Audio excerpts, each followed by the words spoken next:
remove all the grammatical errors. Your feelings are your bag.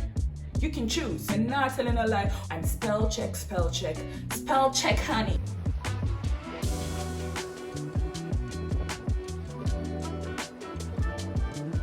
Welcome back to the channel. If you're new, a special welcome to you. My name is Cam and I'm a Jamaican living in Abu Dhabi, and I usually make vlogs about my life here. You can check them out if you like it. Comment, subscribe, all the good things them, and join the real fam. Now today we're doing something different. Obviously, as you can tell from the title, we'll be just giving some tips and some tricks how to secure that bag and how to get your resume more attractive. A little background to my life. I am basically overseeing the human resources operations at my company. So all the visa bids, the housing bids, and quite recently we've been ramping up on recruitment. So I've been seeing a lot more resumes and CVs. So what I've been realizing is that there is a need for people to really, how do I put it nicely? Fix their CVs. Look, I'm probably gonna hurt some of your feelings, but it's for the greater good. You can either be in your feelings or be in your bag. Your feelings are your bag. You can choose. So grab your CV, grab some bottle of water, and join me on the ride. I've my trusted notebook here with me. I've written down all the points that I have been noticing from looking at thousands of CVs daily. So we're gonna just jump into it. Firstly, as recruiters, we have three sections, or three segments. We have the yes pile, you have the no pile, and then we have the maybe pile in the middle. Now, if you're a no, you're a no. You're just, you're a no. If you're a yes, then we're like, absolutely, we want to call this candidate back. If you're a maybe, if the yeses don't work out, then we come to the maybe pile, you know? So we're aiming to be in that yes pile. First things first is spelling and grammar. Now, if you're applying for a job and your resume represents you and what you stand for and your experience, and basically it is how you're branding yourself to your potential employer, and the spelling and the grammar is off, the reality is no one is going to take you seriously, because it's hard to overlook these things. Then it also lets us know that your attention to detail is not great and that probably you are not taking it seriously at all. So as much as possible, reread your CVs or your resume, go through it time and time again, check for all the simple errors that you may overlook the first time, because it's an absolute no-no. Now, number two, and honestly this is very frequently done, and I think people, candidates actually believe that, you know, it gets overlooked. The first thing is your experience, right? Rewording your experience, like going online, finding a job description, copy and pasting that job description and putting it for your experience.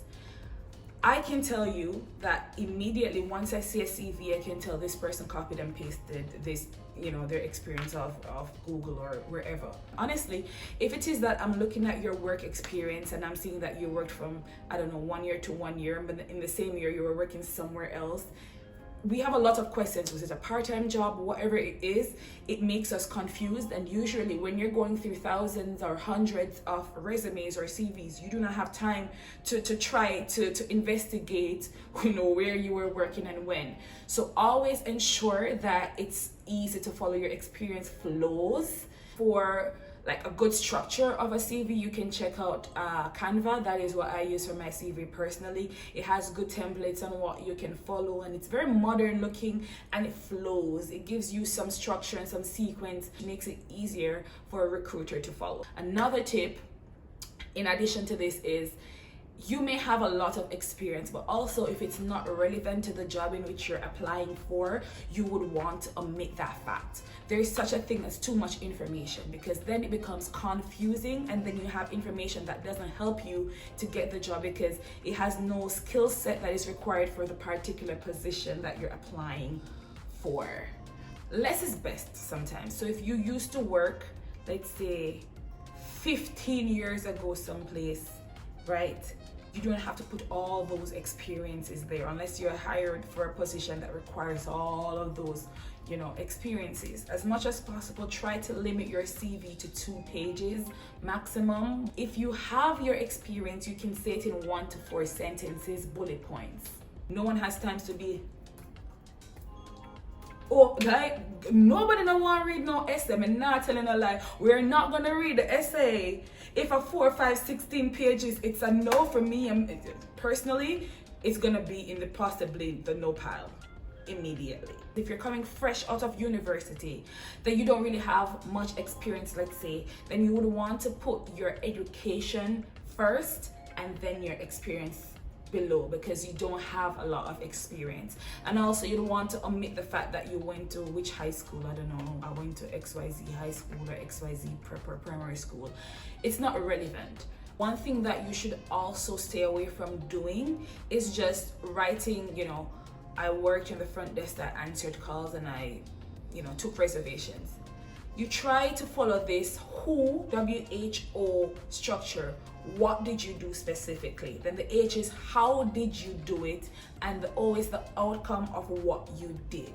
So we're trying to see numbers, values. You must have KPIs that you have to track your success levels within your job. So for example, if you're applying for a sales job, you would want to say, increased revenue in XYZ product by 35% within 9 or 7 months period. Make it quantitative so you can actually see that you did something. Guest facing areas, then you don't really have numbers per se, then you could focus a lot on, let's say, process improvement. So created XYZ, which reduced the payroll time frame from 6 days to 4 days. Like, that is something that you can be proud of and that you should mention. Like, your CV is not the place, or your resume is not the place where you come to be humble. Oh my gosh, I don't want them to see like I'm showing off. You have to show off. You have to show off because everybody else is showing off, and it's a competition of who represents themselves well, because that's what we see. I don't know if that makes sense. I really don't know. I'm hoping it does, because in my mind it does. I think I'm switching everything up, but hopefully y'all are understanding what I'm saying. Because honestly, I want it for you. I want it for you. I want you to get that job. I want you to get that interview. I want to see you win, but you can't win with the pop down CV. And nobody now gonna look on that. We will not be looking at it. It's sad, but it's also true. The irrelevant. Another point, probably, that's point number how much? I don't know, but something that you need to focus on, y'all, is this pictures that you put. Now, in recent times, we're seeing that candidates are putting pictures, and for some industry, we get it. For example, where I work and in UA in general, we like to see how people look. So there's just something about having your picture in your CV, like, oh, okay, she looks like she's friendly. We'll hire her for this position. Let's check her CV. Like, it grabs your attention, right? But when you have pictures, you have to be careful of what you put. So the Instagram type pictures with the revealing body part is an absolute no-no, unless you're applying to be a model or an actress or whatever. But if you're applying, let's say, in a normal corporate world, you need to be mindful of what you put as your picture. The DPs,